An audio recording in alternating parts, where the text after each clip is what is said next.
நிகழ்ச்சியின் இப்பகுதியை இணைந்து வழங்குவோர் V-Guard. திரு ராம்கி, கூட்டணிக்குள்ள எந்த விதமான சிக்கலும் இல்லை. சிக்கல் வரணும் அப்படின்னு 2026க்கு முன்பாகவும் திரு திருமாவளவன் விரும்ப மாட்டார். உறுதியாக திமுக கூட்டணியில் நீடிக்கணுன்றதான் அவருடைய நிலைப்பாடு.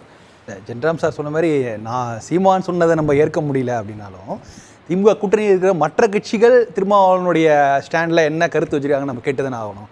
இப்போ காங்கிரஸ் என்ன மாதிரி நினைக்கிறேன். அஃப்கோர்ஸ் திமுக ஒன்றும் சொல்லலை இது வரைக்கும். காங்கிரஸுக்கே அந்த மாதிரி ஒரு ஆசை இருக்கு. அதுதான் சொல்ல நினைச்சேன். அந்த பீர் பிரஷர் தான் வந்து திருமாவளவனை பேச வச்சுதான் நான் பார்க்குறேன். முதல்ல ஆரம்பித்து வைத்தது காங்கிரஸ் தான். அவர்கள் தான் வந்து எங்களுக்கு ஆட்சியில் பங்கு அதிகார பங்கு அவங்க தான் பேசுறாங்க. கார்த்தி சிதம்பரம் பேசுறாங்க, செல்வ பிறந்தகெல்லாம் பேசும்போது தான் அந்த அப்போ காங்கிரஸே குரல் எழுப்பும்போது நாம ஏன் எடுக்கக்கூடாது? ஏன்னா இன்னைக்கு திமுக கூட்டணி பொறுத்த வரைக்கும் நம்பர் 2 பொசிஷனில் வலுவாக இருக்கிற ஒரு கட்சினா விடுதலை சிறுத்தைகள் தான். அதாவது களப்பணி அடிப்படை கட்டமைப்பு அந்த அடிப்படையில் பார்க்கும்போது வலுவான கட்சி. நிச்சயமாக நான் காங்கிரஸ் கட்சியை விட வலுவான கட்சியை நான் விடுதலை சிறுத்தைகளை பார்க்குறேன். ஸோ அப்படி இருக்கும்போது அவங்க எழுப்பும் போது நாம ஏன் எழுப்பக்கூடாதுங்கிற ஒரு கேள்வி இருக்குல்ல, அதுல முழுக்க நியாயம் இருக்கிறது. ஸோ அப்போ திருமாவளவனுடைய பார்வையில் வந்து அப்போ காங்கிரஸ் என்ன இப்போ நிலைப்பாடு இருக்கு, அப்போ விடல்சாரி என்ன நினைக்கிறாங்க? அப்போ அந்த நம்ம வந்து வெளில போக வேணாம், வெளியாளர்கள் பற்றி கருத்து சொல்ல வேணாங்கிற மாதிரி ஜென்ராம் சொன்னாங்க. சரி, இந்த கூட்டணியில் இருக்கவங்களே யாராவது கருத்து சொல்றாங்களா அப்படின்னு அதை பார்த்தா அதில் இது வரைக்கும் யாரும் ஒன்றும் கருத்து சொன்ன மாதிரி தெரியல. ஆனால் நான் இது வந்து 2026க்கான ஒரு தேர்தல் கணக்காக நான் பார்க்கல. ஏன்னா வந்து பார்க்கல. ஏன்னா விடுதலை சிறுத்தைகளை பொறுத்த வரைக்கும் அவர்களுக்கு வந்து திமுகவை சார்ந்து விடுதலை சிறுத்தையை சார்ந்து திமுக இருக்க வேண்டிய அவசியம் இல்லை நான் நினைக்கிறேன். அவர் ஒரு டிசைடிங் ஃபேக்டர் தான், அதுல இருந்து மறுக்கவில்லை. ஆனா அவர் வந்து ஒரு இப்பதான் வந்து இப்போ பொது தொகுதியிலே போட்டிட்டு வந்திருக்காங்க. அவங்களால ஒரு 20 தொகுதிகளில் வந்து ஒரு ஆதிக்கம் செலுத்த முடியும். பட் அதன் மூலமாக ஒரு ஆட்சியில் பங்கு கேட்க முடியுமாங்கிறது எனக்கு ஒரு சந்தேகம். ஒன்று மட்டும், இப்போ 2வது முறையாக மீண்டும் ஆட்சி பொறுப்புக்கு வரணுன்ற தேவை திமுகவுக்கு இருக்கு. அதை கடந்து 200 சட்டமன்ற தொகுதிகள் அப்படின்ற ஒரு இலக்கையும் அண்மையில் திரு ஸ்டாலின் வந்து கட்சிக்காரங்களுக்கு இலக்காக தீர்மானித்திருக்கிறார். இன்னொன்று, கட்டாயம் வெற்றி பெற்று சட்டமன்ற உறுப்பினர்களோடு மீண்டும் இருக்கணும் அப்படின்ற திட்டமும் விடுதலை சிறுத்தைகள் கட்சிக்கு இருக்கு. 2 பேருக்கும் வின்வின் மெத்தடாக ஒரு அமிக்கபிளாக தானே இந்த பிரச்சனையை அணுகணும்னு பார்ப்பாங்க. எந்த முரண்பாடுகள் வந்தாலும் இவங்களுக்கு அவங்க தேவையில்லை, அவங்களுக்கு இவங்க தேவையில்லைன்னு அப்படி எளிதாக கடந்துட முடியுமா 2 பேரும்? இல்லை, அதாவது திமுக வந்து இவங்களை வந்து ரீடைன் பண்ணுறது நினைக்கலாம்.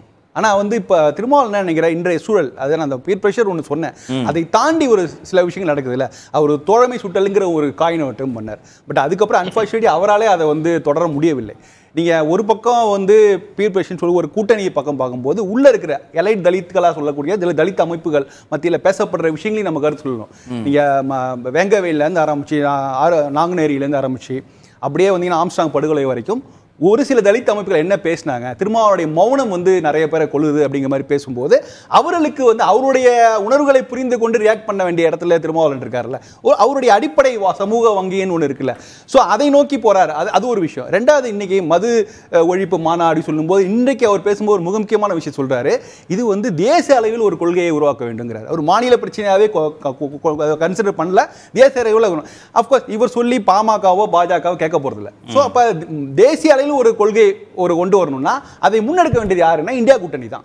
அப்ப இந்தியா கூட்டணியில் திருமாவளவனுக்கு ஒரு பெரிய உரிய பங்கு, முக்கியமான ஒரு ரோல் இருந்தால் மட்டும்தான் இதை தேசிய அளவில் நீங்க வந்து அதை எடுக்க முடியும்.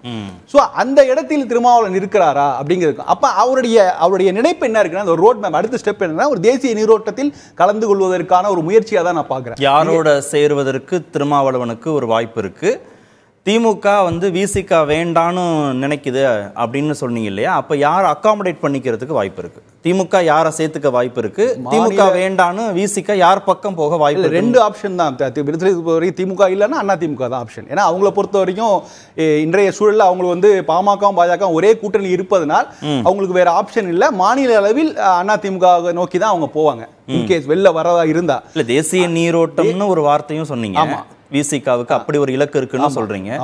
அதிமுகவோடு சேர்ந்த தேசிய நீரோட்டத்தில் எப்படி கலக்க முடியும்? அதான் அவருடைய, அதாவது என்னன்னா, நீங்க வந்து அதற்கான முன்னெடுப்புகளை வந்து இன்றைக்கு கடந்த ஒரு ஆண்டுகளாகவே எடுத்து வந்திருக்காரு. இப்ப நீங்க ஒரு முக்கியமான ஒரு விஷயம் பாத்தீங்கன்னா, விடுதலை சிறுத்தைகள் அண்டை மாநிலங்களையும் போட்டிட்டு 2024 கர்நாடகா தெலுங்கானா எல்லாத்துலையும் அவர் அடிக்கடி ஃப்ரீக்வென்ட் விசிட்லாம் பண்ணார். தெலுங்கானா அரசை பாராட்டி சந்திரசேகர அரசை பாராட்டி பேசினார். அதாவது SC/ST ஃபண்டை வந்து சரியான முறையில் தென்னிந்தியாவிலேயே சரியான முறையில் நிதி பங்கீடு செய்து சரியான முறையில் இம்ப்ளிமெண்ட் பண்ணது அப்படின்னு சொல்லி ஒரு பெரிய பாராட்டு செட்டில்மெண்ட் கொடுத்தார்.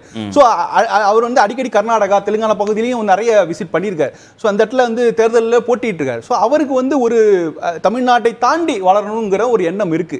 அப்ப இப்ப இன்னைக்கு நீங்க இதை வச்சு பார்க்கும்போது மது விலக்கு கொள்கை, மது ஒழிப்பு கொள்கை எல்லாம் போது தேசிய அளவில் பேசப்படுங்கிற ஒரு பார்வை ஒண்ணு இருக்குல்ல. அப்ப அதை வைத்து நம்ம பார்க்கும்போது இங்க தமிழ்நாட்டுக்குள்ள திமுக கூட்டணி இருக்கும்போது அது இந்தியா கூட்டணி தான் இங்க. அப்ப திமுகவை தாண்டி சில விஷயங்கள் செய்ய முடியாதோ அப்படிங்கிற ஒரு தோணி இருக்கலாம். எல்லா விஷயத்தையும் நம்ம திமுக கேட்டுதான் செய்யணும். அவர் இந்தியா கூட்டணியில் தான் இருக்க விரும்புகிறார். ஏன்னா அவருக்கு பாஜக கருத்து ஒற்றுமை கிடையாது, அவர் பாஜக எதிரான நிலைப்பாடு தான் இருக்கார். அவர் இந்தியா கூட்டணி இடம்பெற நினைக்கிறார். அதே நேரத்தில் இங்க இருக்கிற அந்த ஒரு நெருக்கடியிலிருந்து விளைவர நினைக்கிறார். ஒரு வெளியேற ஒரு சுதந்திரமான ஒரு இடத்தை நோக்கி நகர நினைக்கிறார்.